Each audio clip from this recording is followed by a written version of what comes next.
Assalamualaikum warahmatullahi wabarakatuh. Selamat datang di Sesnot. Rekan-rekan Sesnot, pada video pendek ini saya mencoba untuk membuat catatan tentang gempa yang terjadi dalam 24 jam terakhir. Hari ini tanggal 26 Februari 2022. Ini berdasarkan informasi dari INATWS BMKG. Kita perhatikan ada gempa di Sumatera bagian utara.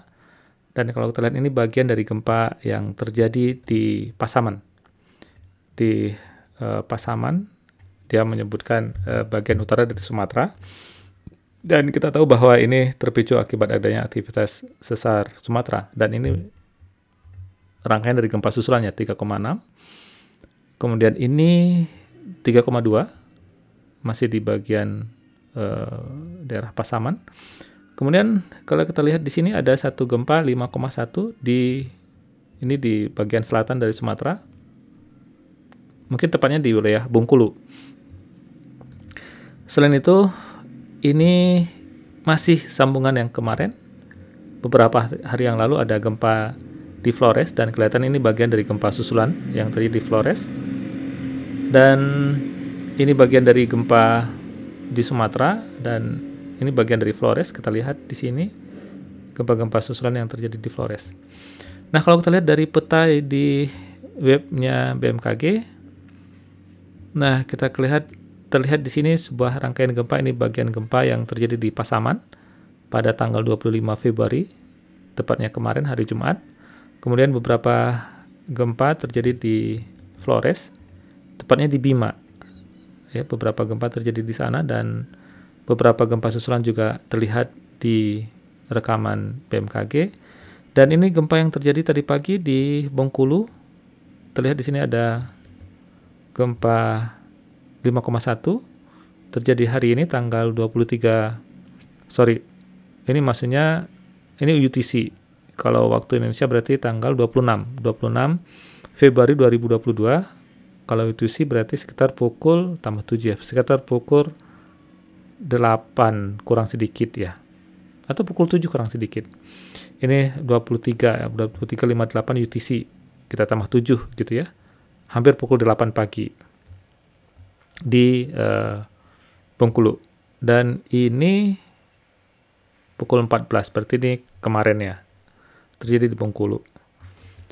Oke, kita lihat di sini rangkaian gempa yang lumayan signifikan. Selain itu juga ada di wilayah Laut Maluku, ada beberapa gempa terjadi di sana. Selain itu juga ini gempa-gempa kecil 2,8 di selatan Jawa, dan 3,9 di bagian selatan, pantai selatan Jawa. Kemudian ini di selatan Jawa Timur ada 2 gempa di sana. Saya coba kita coba lihat dari webnya USGS. Ini webnya USGS memperlihatkan tentang gempa yang terjadi di wilayah Indonesia dan juga beberapa gempa yang ada di belahan dunia yang lain. Di wilayah Indonesia kita perhatikan di sini ada gempa 5,0, seperti tadi juga kita lihat di halamannya INATWS BMKG.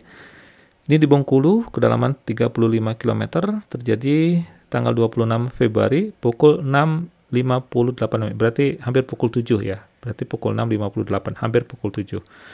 Berikutnya ini gempa di Pasaman 10 km, dan ini bagian dari gempa-gempa susulan akibat gempa yang terjadi pada tanggal 25 Februari yang lalu.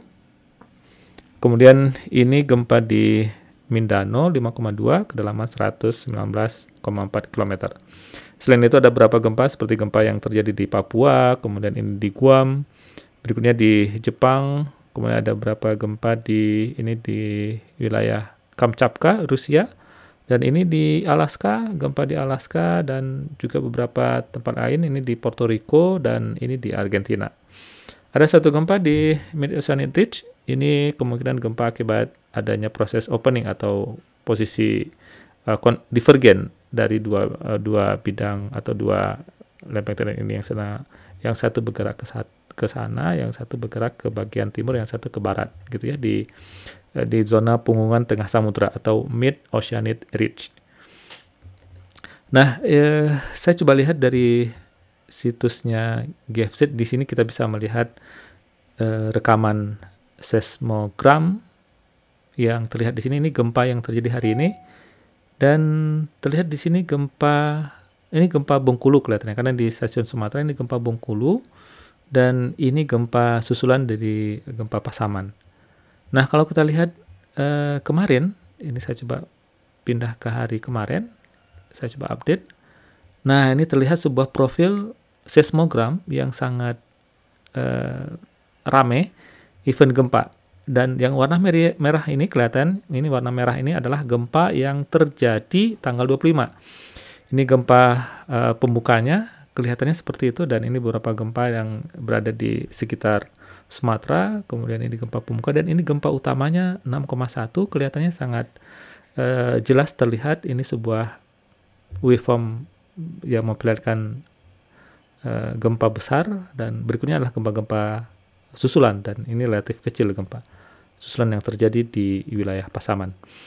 Dan sampai hari ini kita lihat masih ada gempa susulan yang terjadi di sana, dan kita berharap tidak ada korban jiwa yang lebih besar ya, atau yang lebih banyak, dan tidak ada gempa yang lebih besar lagi di wilayah Pasaman. Sampai saat ini seingat saya berdasarkan data terakhir itu ada 7 orang meninggal dunia akibat gempa di Pasaman, dan ratusan rumah mengalami kerusakan akibat gempa ini, dan juga ada longsor akibat hentakan dari gempa yang terjadi di Pasaman.